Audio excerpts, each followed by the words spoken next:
तो दोस्तों, स्वागत है आपका हमारे चैनल मूवीज एक्सप्लेन्ड यश में।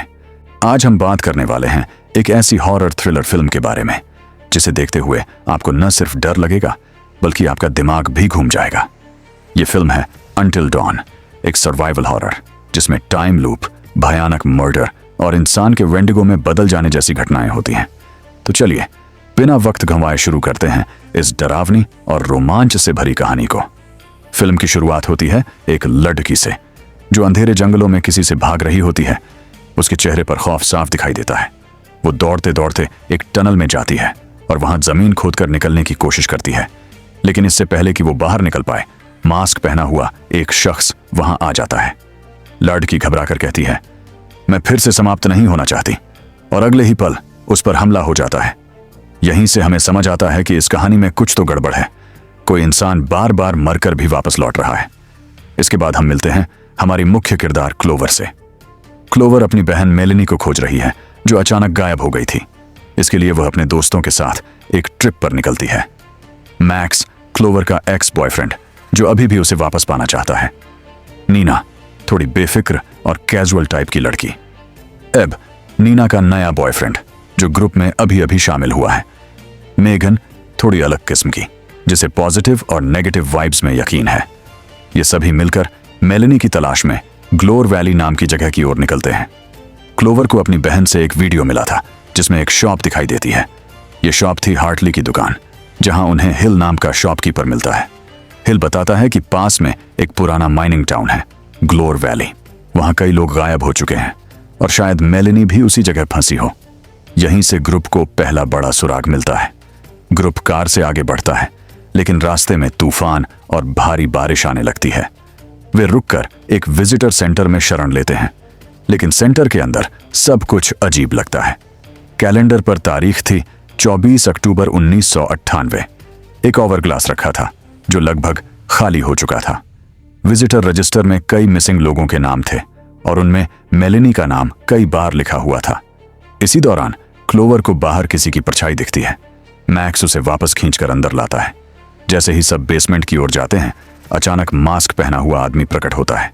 वो पहले एब पर हमला करता है, फिर नीना और उसके बाद मेगन को भी मार देता है।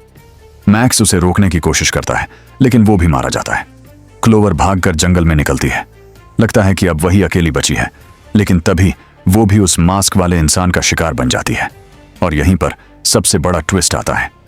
जैसे ही क्लोवर मारी जाती है, अचानक वो और उसके दोस्त फिर से उसी रात उसी विजिटर सेंटर में जिंदा खड़े होते हैं। सबको याद है कि पिछली बार क्या हुआ था, यानी ये सब एक टाइम लूप है जो बार बार रीसेट हो रहा है। हर नए लूप में ग्रुप कोशिश करता है कि वो किसी तरह बच जाए, लेकिन हर बार वो अलग अलग तरीके से मारे जाते हैं। धीरे धीरे उन पर इसका असर भी दिखने लगता है। नीना के बाल झड़ने लगते हैं, एब के शरीर पर स्कार्स बनने लगते हैं, मैक्स की आंखों में लालपन और अजीब चमक दिखाई देने लगती है। ये लक्षण धीरे धीरे उन्हें इंसान से कुछ और बना रहे थे। मेगन बताती है कि यह वेंडिगो कर्स हो सकता है। लोक कथाओं में कहा जाता है कि जो इंसान बार बार मौत और हिंसा का सामना करता है वह वेंडिगो बन जाता है, एक भयानक जीव जो इंसानी मांस खाता है। पहले दूसरे लूप में सबने बचने की कोशिश की, लेकिन मास्क वाला हर बार उन पर हावी हो जाता। तीसरे चौथे लूप में उन्होंने बेसमेंट से बाहर जाने की कोशिश की, पर बाहर भी वही मौत उनका इंतजार कर रही थी। क्लोवर को अब धीरे धीरे समझ आने लगा कि अगर ये लूप 13 बार दोहराया गया तो वे सब इंसान नहीं रहेंगे, वे वेंडिगो बन जाएंगे। 6वें लूप तक पहुंचते पहुंचते ग्रुप की हालत और बिगड़ने लगती है। मैक्स का गुस्सा बढ़ता जा रहा है। नीना बार बार कमजोर होकर गिरती है और अब डर के मारे ठीक से सोच भी नहीं पा रहा। क्लोवर कोशिश करती है कि सबको एकजुट रखे, लेकिन हर बार मास्क वाला उनका शिकार कर लेता है। हर मौत के बाद ओवर ग्लास उल्टा घूमता है और सब वापस उसी रात में लौट आते हैं, लेकिन अब उनके शरीर और दिमाग में बदलाव साफ दिखने लगता है। 7वें टाइम लूप में सैम को पहले से ज्यादा चीजें याद रहने लगती हैं। उसे एहसास होता है कि ये सब एक कर्स, शाप की वजह से हो रहा है। वो पुराने नोट्स और डॉक्यूमेंट्स पढ़ती है जिनमें लिखा है, इस पहाड़ी पर वेंडिगो का साया है। जो भी यहाँ खून बहाएगा वो इस आत्मा का शिकार बन जाएगा, और अगर कोई मरेगा तो टाइम लूप फिर से शुरू होगा। यानी यहां मौत ही टाइम लूप का ट्रिगर है। सैम और क्रिस को एक गुप्त डायरी मिलती है इसमें दर्ज है कि सालों पहले यहाँ माइनिंग खदान का काम के दौरान कई मजदूर फंस गए थे। भूख और प्यास से तड़पते हुए उन्होंने इंसानों का मांस खाना शुरू किया और इसी वजह से उन पर वेंडिगो का श्राप लग गया।